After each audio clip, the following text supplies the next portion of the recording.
Saudariku sekalian, para ibu baik yang di dalam ruang masjid ataupun yang di luar masjid, di sekitaran masjid dan studio, saya ingin mengajak pada seluruhnya tanpa kecuali, mari kita senantiasa bersyukur pada Allah Subhanahu wa taala atas nikmat yang telah kita dapati sampai dengan pagi hari ini. Syukur itu selalu menambah ketenangan di dalam jiwa. Syukur itu bisa mengentaskan sebagian persoalan hidup yang kita rasakan. Syukur itu bisa menambah kekuatan dari perasaan lemah yang kita rasakan. Dan syukur itu puncaknya bisa mengantarkan ke dalam surga terbaik yang dijanjikan, hingga Allah menyebutkan kemudian dalam Al-Quran, wa qalilun min ibadiyas syakur, sedikit sekali di antara hamba-hambaku itu yang bisa menjadi orang yang pandai bersyukur kepada Allah Subhanahu wa taala. Mudah-mudahan hidupan kita sampai hari ini seluruhnya diterima oleh Allah Subhanahu wa taala sebagai amal saleh, dan semoga yang belum mendapatkan hidayah untuk berislam sampai dengan pagi hari ini dihunjamkan hidayah kepada dalam jiwanya oleh Allah Subhanahu wa taala agar bisa berislam sebelum wafat menghadap Allah Subhanahu wa taala. Baik, hari ini kita akan belajar, saya akan cepat masuk kepada pembahasan karena waktu kita cukup singkat, tentang orang-orang yang dikabulkan doanya yang tersebut dalam Al-Quran khususnya dan sunnah-sunnah Rasulullah Sallallahu Alaihi Wasallam. Kita akan bagi pembahasan kita ke dalam 3 bagian. Pertama, kenapa kita mesti berdoa? Di poin pertama. Pertama, kenapa kita mesti berdoa? Yang kedua, bagaimana cara berdoa yang baik yang cepat dikabulkan oleh Allah Subhanahu wa taala. Jadi yang pertama, mengapa kita mesti berdoa? Esensi doa itu apa, kan? Yang kedua, bagaimana cara berdoa yang sekiranya cepat dikabulkan oleh Allah Subhanahu wa taala. Dan yang ketiga, kita akan melihat ukuran pengabulan doa. Seperti apa doa itu dikabulkan? Karena nanti ada orang-orang yang tidak sadar sesungguhnya doanya sudah dijawab, tapi dia tidak menyadari itu. Bahkan merasakan doanya kok nggak dijawab-jawab gitu. Padahal Allah sudah menjawabnya. Nah, seperti apa ukuran kita mengetahui bahwa doa kita telah terjawab, atau doa kita barangkali belum dijawab, atau tidak dijawab? Apa ukuran ketiga hal itu? Itu yang coba kita turunkan di pembahasan pagi ini. Mudah-mudahan dengan itu kita nanti akan lebih pandai bagaimana cara menyikapi doa dalam hidup, seperti apa doa dipanjatkan, kapan kita berdoa, dan kita tahu, oh ini hasil dari doa yang telah kita panjatkan. Sepakat sampai di sini? Baik ya, tinggal sepakat saja ya. Kan biasanya yang nerangkan saya, nulis saya, ngapus saya sampai selesai pula. Baik, ayo kita mulai. Bismillah. Mengapa kita mesti berdoa?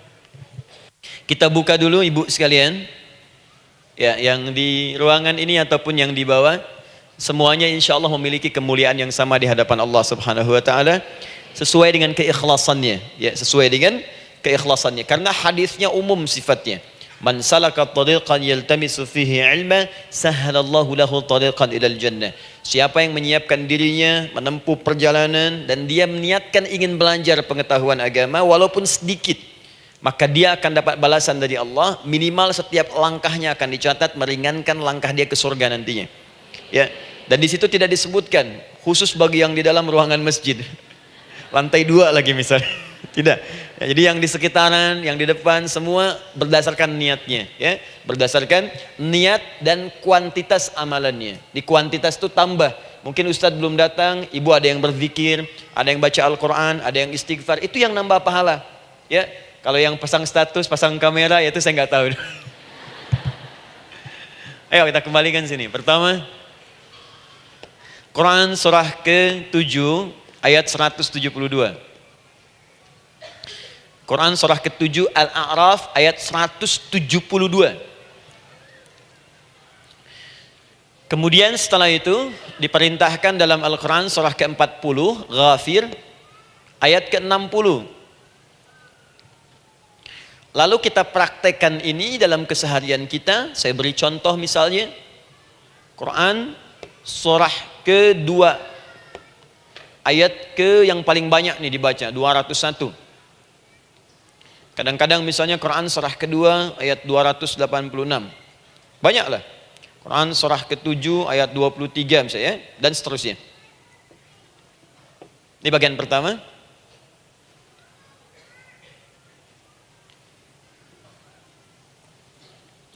Bagian kedua, nanti kita akan belajar bagaimana cara berdoa yang baik yang dikabulkan. Kita ambil satu, Quran kedua ayat 186. Kemudian yang kedua, kita ambil contoh Quran surah ke-17 ayat 110. Kemudian yang ketiga, kita ambil contoh yang paling dahsyat di Al-Quran surah ketiga ayat 38 sampai 39. Ada yang belum berdoa sudah dikabulkan. Masya Allah. Ini ada di Quran misalnya surah ketiga ayat 31. Nanti turunan amalannya misal di Quran surah 51 ayat 15 sampai dengan 18. Saya bulati yang 18-nya. Bagian ketiganya nanti kita uraikan di bagian akhirnya. Baik, kita bisa mulai insyaallah. Baik, kita bagian pertama, mari kita mulai. Saya ingin berkisah sejenak dengan menyampaikan Quran surah ke-7 Al-A'raf ayat 172. Allah berfirman, A'udzubillahi minasyaitonir rajim, wa idz akhadha rabbuka min bani adama min zuhurihim dzurriyyatahum wa ashhadahum ala anfusihim alastu bi rabbikum qalu bala syahidna. Ada ayatnya? Baik ya, di Quran surah ke-7 Al-A'raf ayat 172. Wa idz akhadha rabbuka min bani Adam. Kata Allah, dan ingatlah, pahamilah, pelajarilah, dalamilah. Teman-teman sekalian, ingat kalimat idz itu, idz dalam Al-Quran, termasuk dalam bahasa Arab, itu bukan sekedar mengingat. Idz itu bisa mengandung arti memahami dengan dalam. Menganalisis. Ya, memaknai itu idz. Jadi bukan sekedar mengingat. Bukankah ibu kalau mengingat sesuatu berusaha mendalaminya? Ya, kalau nggak percaya saya tanya begini. Coba ibu ingat kemarin jam 5 sore ada di mana? Bukankah sekarang sedang mendalami sesuatu? Sedang mencari memori jam 5 sore kemarin ada di mana? Setelah itu dihimpun jadi sesuatu lalu disampaikan dengan terstruktur, dengan rapi. Oh, kemarin saya ada di sini, di sini, di sini, mengerjakan ini. Itu idz dalam bahasa Arab. Kalau di Al-Quran ada kalimat idz, itu berarti bukan sekedar kita diminta mengingat, tapi juga merenung, mendalami, memahami dengan dalam. Paham insyaallah? Baik, sekarang perhatikan. Nanti kalau ibu baca Al-Quran, maksud saya, ibu bisa menerjemahkan sendiri dan memahami dengan baik. Ya, misal kalimat idz pertama dalam Al-Quran misal ditemukan di Quran surah kedua ayat 30. Wa idz qala rabbuka lil malaikati inni ja'ilun fil ardi khalifah.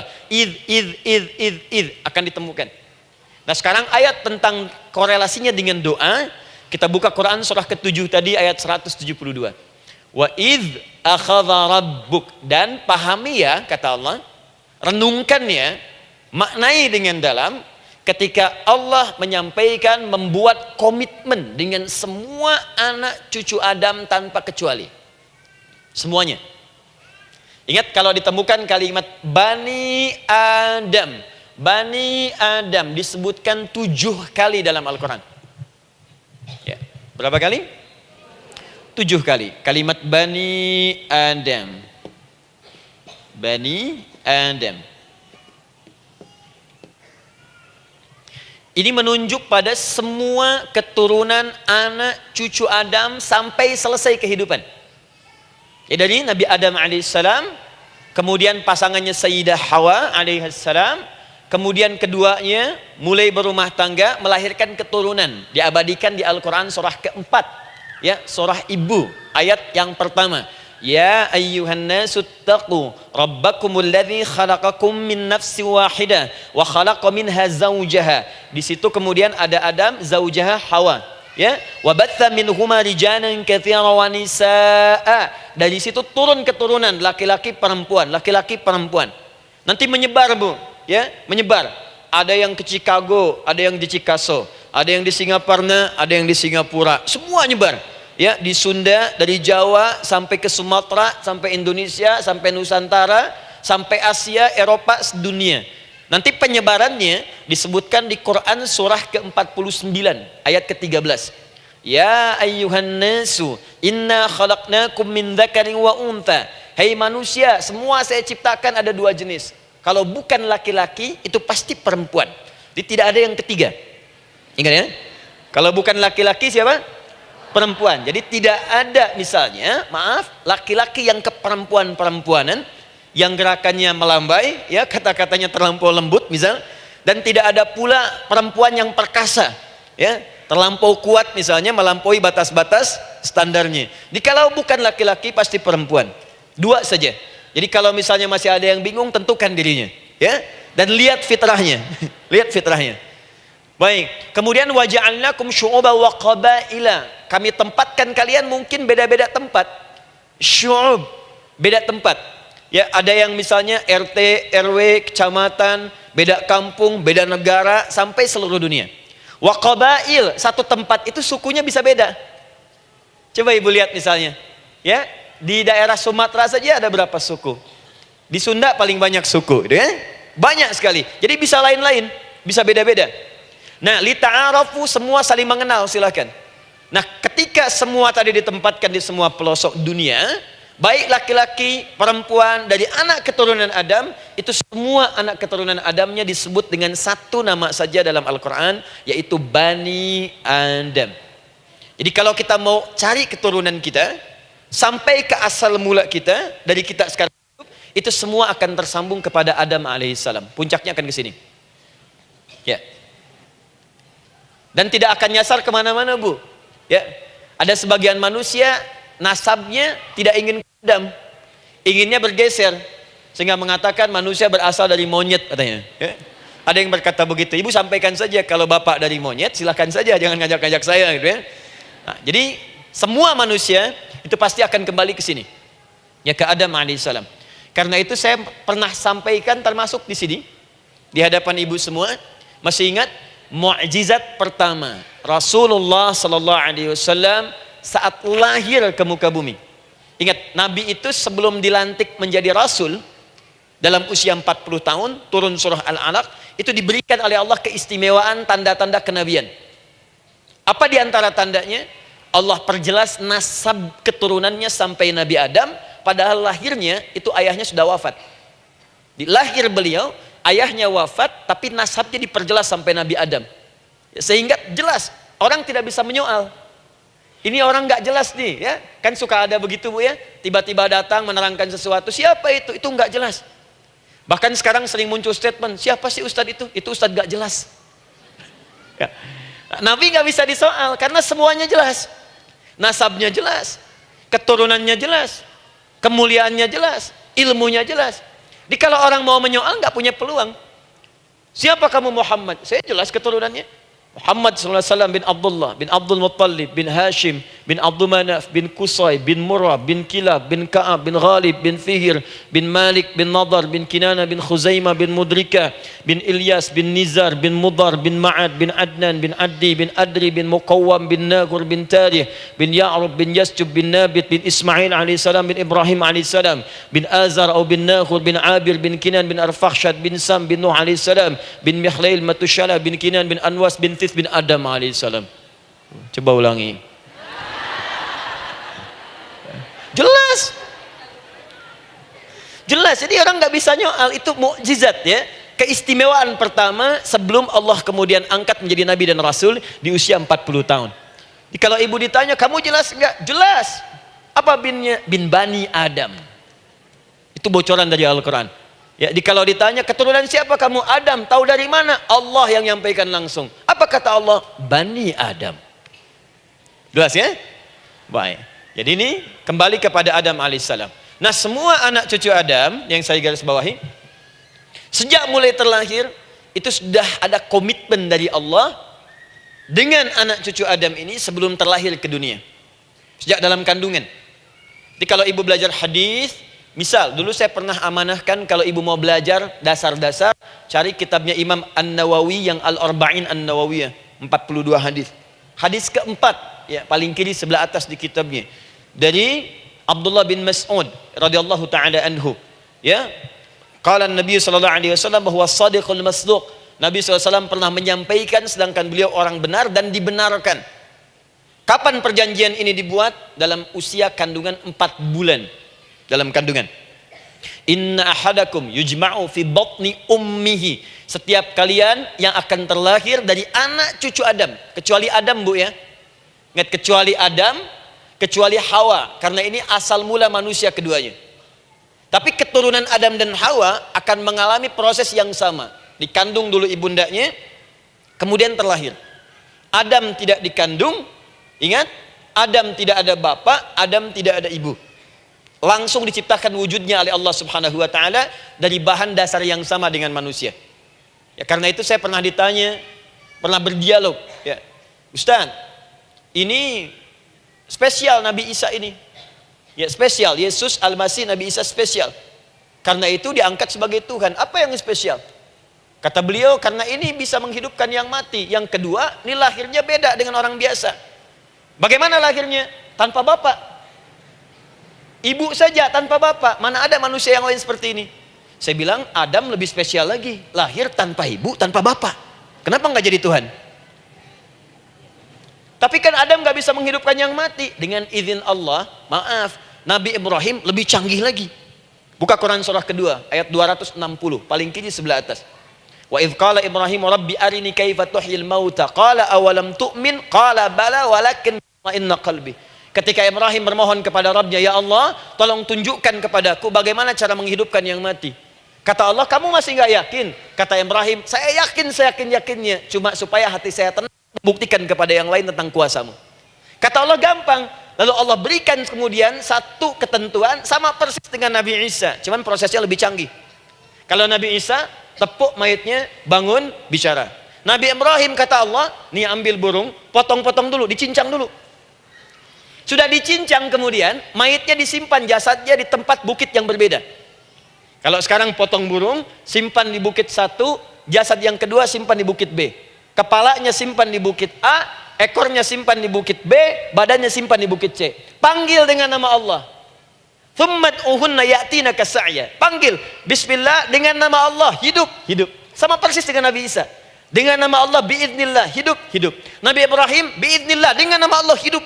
Menyatu semuanya jadi satu. Psst. Kalau Nabi Isa kemudian ada yang menduga sebagai Tuhan, kenapa Nabi Ibrahim tidak angkat jadi Tuhan? Paham ya? Nah, ini menunjukkan bahwa ada pola pemikiran yang harus dikembalikan supaya benar cara memahaminya. Jelas sampai sini? Maaf saya sedikit agak lompat ya. Saya kembalikan kemudian, perhatikan sini. Inna ahadakum yujma'u fi batni ummihi. Karena itu semua anak cucu Adam, beda dengan Adam, akan proses lahirnya dikandung dulu di perut ibundanya. Fokus baik-baik. Arba'ina yauman nutfah, 40 hari pertama baru kemudian proses antara spermatozoa dengan ovum berproses. Thumma yakunu mithla dzalika, kemudian alaqah. 40 hari yang kedua jadi alaqah, zigot yang menempel di dinding rahim. Thumma yakunu mithla dzalika mudghah. 40 hari ketiga berbentuk mudghah, sudah mulai berbentuk daging sekeratan, ada bentuknya. Dan usianya sudah 4 bulan, 40 hari ketiga, 120 hari. 120 hari. Thumma yursalu ilaihil malak, kemudian diutuslah malaikat, fayanfukhu fihi ruh, maka ditiupkan roh ke dalamnya. Jadi ingat, kalau di antara sini, di antara kita ada ibu misalnya yang tengah hamil, tengah mengandung, ingat baik-baik, atau keluarganya, kerabatnya, usia 4 bulan itu roh sudah ditiupkan. Di kandungan sudah ada rohnya. Hati-hati ya. Berapa bulan? 4 bulan. Karena itu nanti ada ayat dalam Al-Quran, Quran surah ke-7 ayat 189. Di posisi ini harus banyak berdoa dan beramal soleh. Ingat ya, berdoa, beramal soleh, minimal minta kepada Allah. Da'awallaha rabbahuma la in ataitana shaliha lanakunanna minasyakirin. Minta banyak kepada Allah, ya Allah jadikan anak saya anak yang soleh, jadikan anak saya anak yang soleh. Dari usia itu 4 bulan sampai ke atas menjelang lahiran. nanti diiringi oleh amal soleh kedua orang tuanya. Ini sudah penelitian dokter muslim, khususnya di Asia Tenggara. Saya diskusi dengan seorang dokter muslim, ternyata ada korelasi amal soleh yang dikerjakan kedua orang tua, ayah dan bunda, atau calon ayah dan bunda, kepada anak yang sedang dikandung, yang belum dilahirkan. Jadi kalau orang tuanya rajin baca Al-Quran, itu berpengaruh ke anak, Bu. Dan penelitian terkini, itu mempercepat anak itu menjadi seorang penghafal Quran ketika lahir. Ya, pernah satu kali dibacakan Al-Quran, posisi janin itu berubah. Seperti sujud gitu. Itu penelitian sudah di MRI waktu itu dilihat ya, kelihatan. Jadi ada korelasi antara kesolehan orang tua dengan kesolehan anak yang sedang dikandung. Hati-hati ya. Tapi yang penting diketahui adalah dalam usia kandungan 4 bulan itu disebutkanlah isyarat di Quran surah ke-7 ayat 172 terjadi perjanjian komitmen dengan Allah Subhanahu wa taala. Apa perjanjiannya? Wa idh akhadha rabbuka min bani adama min zuhurihim dzurriyyatahum wa ashhadahum ala anfusihim. Lihat perjanjiannya, saya fokus di kalimat ini, alastu bi rabbikum. Rabb. Apakah engkau akan berkomitmen saat ini? Bersaksi? Karena kalimatnya bersaksi. Wa ashhadahum, dan mereka bersyahadat, bersaksi, komitmen. Di komitmennya menggunakan kata syahadat di sini. Karena itu nanti setiap bayi yang sudah terlahir dari rahim ibu manapun itu berada dalam keadaan suci karena sudah bersyahadat dalam perut ibundanya. Masih ingat hadis ini? Kullu mauludin yuladu 'alal fitrah. Setiap yang terlahir dari rahim perempuan manapun itu membawa fitrah. Apa di antara fitrah yang dimaksudkan itu? Fitrah keislaman, fitrah mengakui Allah sebagai Tuhan. Itu nanti ada di Quran surah ke-30 ayat ke-30, paling kanan sebelah atas. Quran surah 30 ayat 30.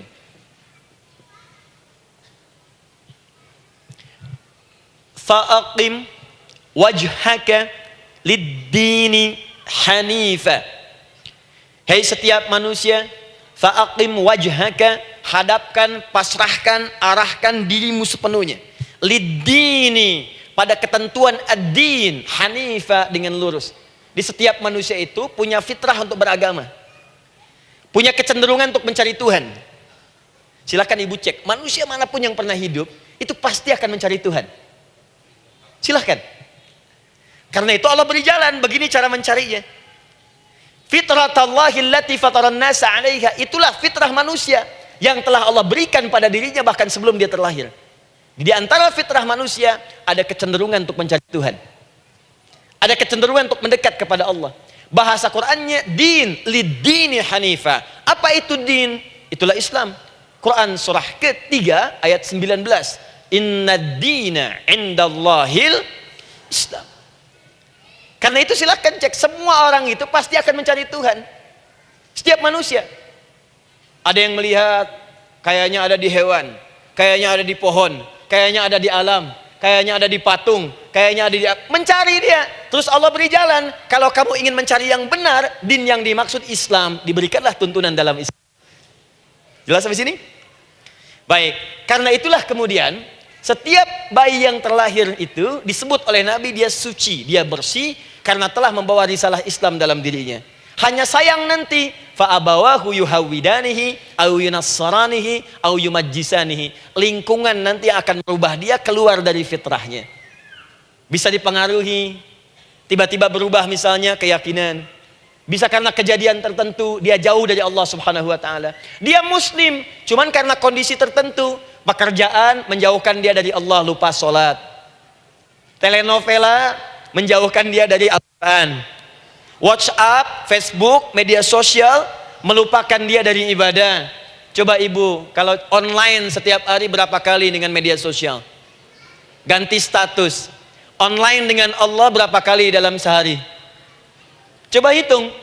Online dengan Allah yang paling maksimal kan sholat fardu 5 kali. Kalau 1 kali 5 menit kali 5 cuma 25 menit. 25 menit online dengan Allah. Berapa menit online dengan media sosial yang tidak nyata? Dan cita-cita masuk surga. Ayo sini. Nah, saya belum selesai. Jadi yang pertama, dalam perjanjian 4 bulan ini, pertama ada komitmen bersyahadat menuhankan Allah. Tapi yang kedua, ini yang dahsyat. Perhatikan kalimatnya, fokus. Saat Allah memperkenalkan dirinya dalam kandungan kita usia 4 bulan itu, dengan nama apa Allah memperkenalkan dirinya? Coba lihat ayatnya.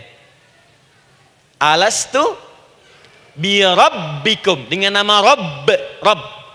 Wa idh akhadha rabbuka min bani adama dzurriyyatahum, awas, wa ashhadahum ala anfusihim alastu bi rabbikum, dengan nama Rabb.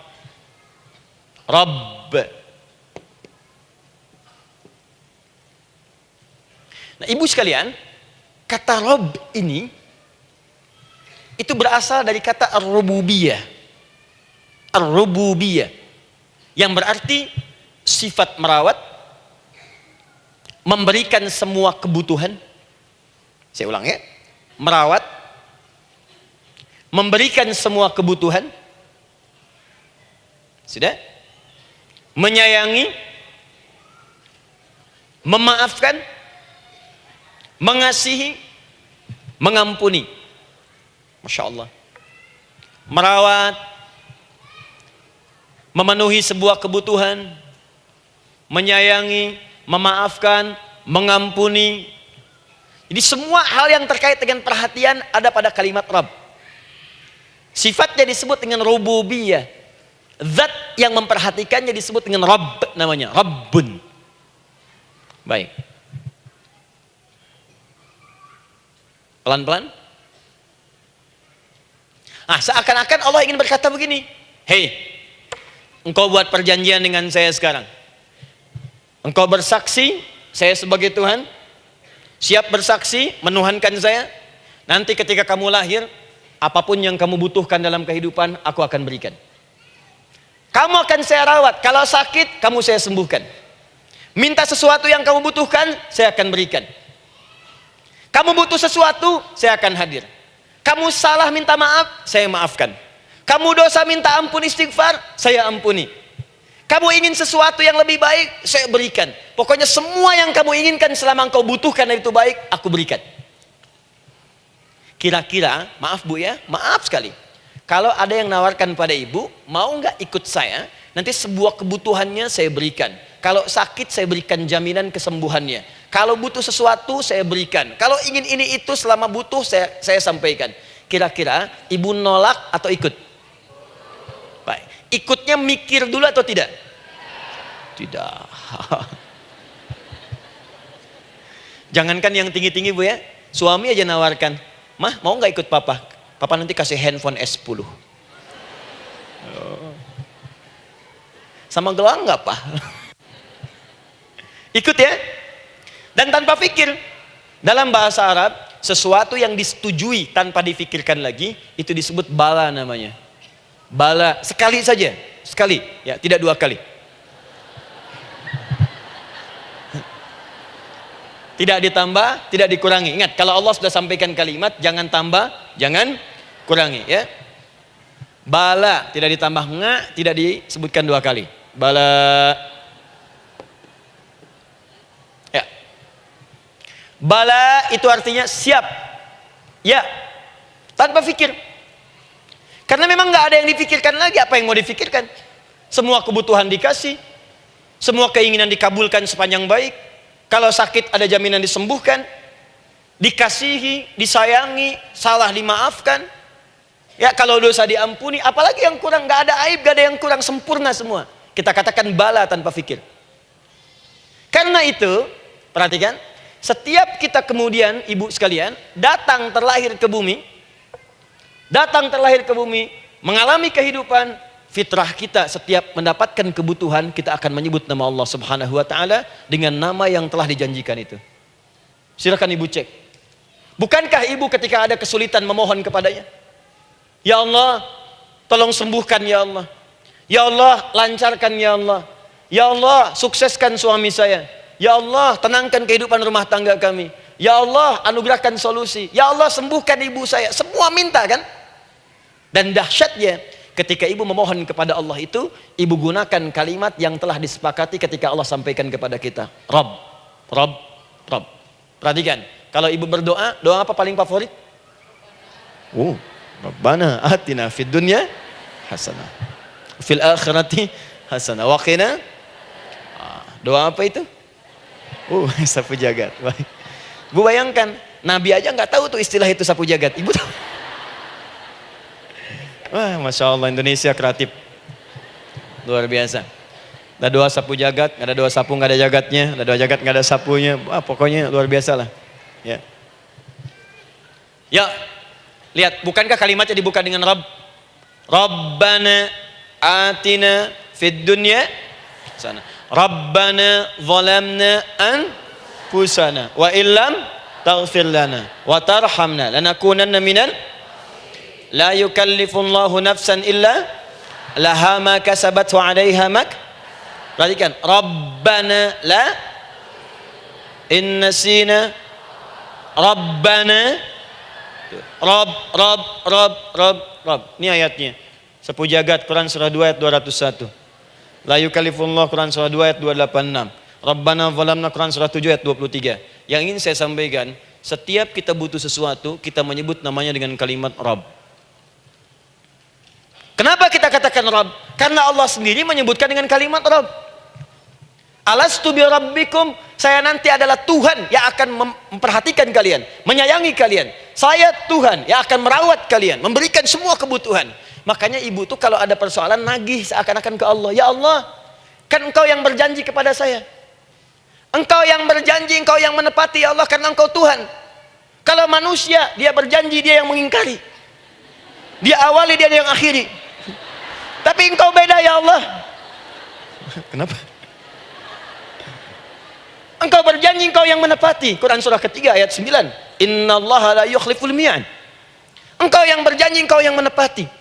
Engkaulah awal dan akhir dari semua hal. Engkau mengatakan saya Rabb yang akan memberikan semua kebutuhan. Sekarang saya butuh ya Allah. Engkau berjanji akan menyembuhkan, sekarang saya sakit ya Allah. Engkau berjanji akan memberi solusi, sekarang saya sedang punya masalah ya Allah. Engkau berjanji akan memberikan kesuksesan, sekarang saya sedang menapaki itu ya Allah.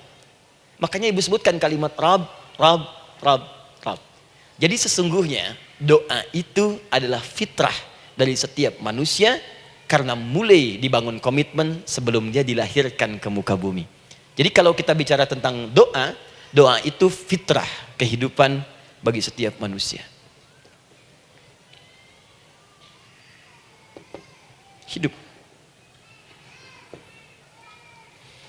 Sekaligus penanda komitmen yang membedakan antara Khalik dengan makhluk, hamba dengan Allah, manusia dengan Tuhan. Kan Allah katakan saya Rabb ya, saya yang ngasih, saya yang Tuhan. Berarti kita yang makhluk kan, kita yang butuh kan. Allah yang memberi, kita yang butuh. Untuk membedakan mana yang butuh, mana yang ngasih, maka pembedanya adalah doa.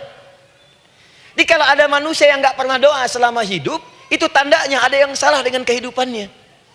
Karena seakan-akan dia nggak butuh Tuhan.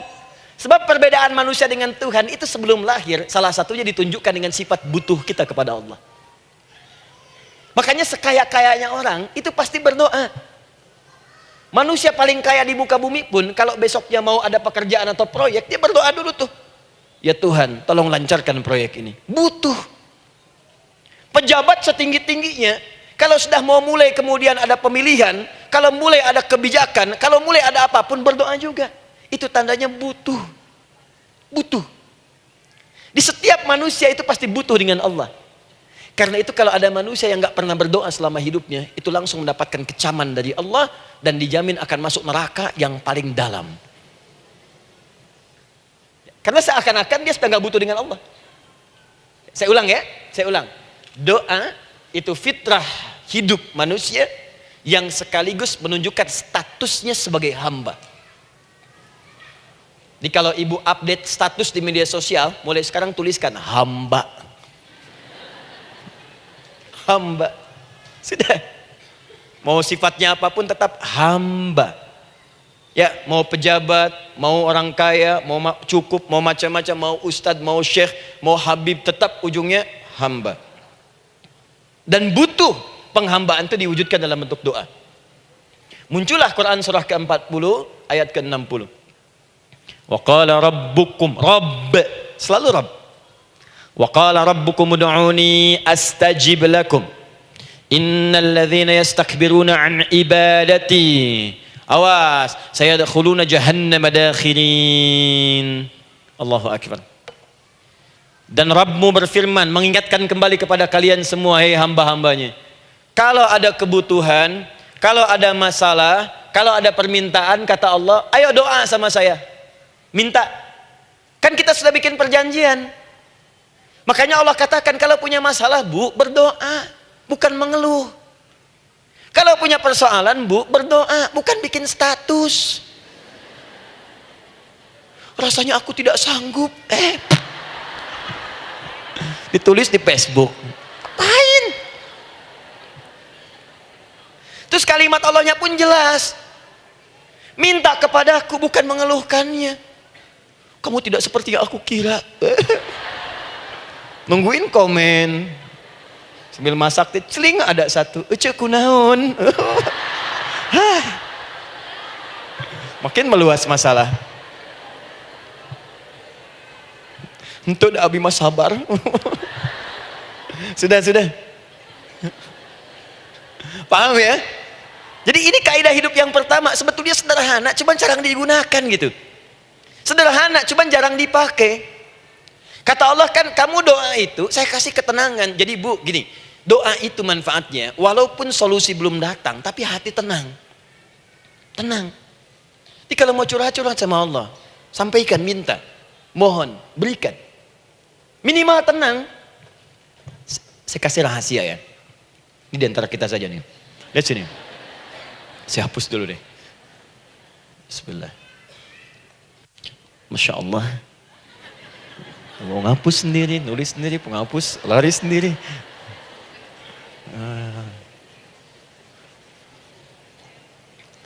Bismillah. Oh ini ada dua ya. Sini. Baik. Buka Quran surat 7 ayat 205. Quran surat 7 ayat 205.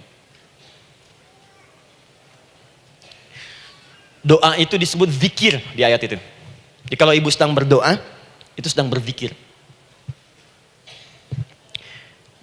Wadhkur rabbaka fi nafsika tadarruan wa khifatan wa dunal jahri minal qaul. Ada ayatnya? Oke. Pakai Rabb lagi kan? Wadhkur rabbaka. Kalau engkau punya masalah, kata Allah, sekecil apapun, di rumah tangga kah, di kantor kah, kehidupan sosial kah, kata Allah, ayo sebut, minta kepada Allah, berdoa.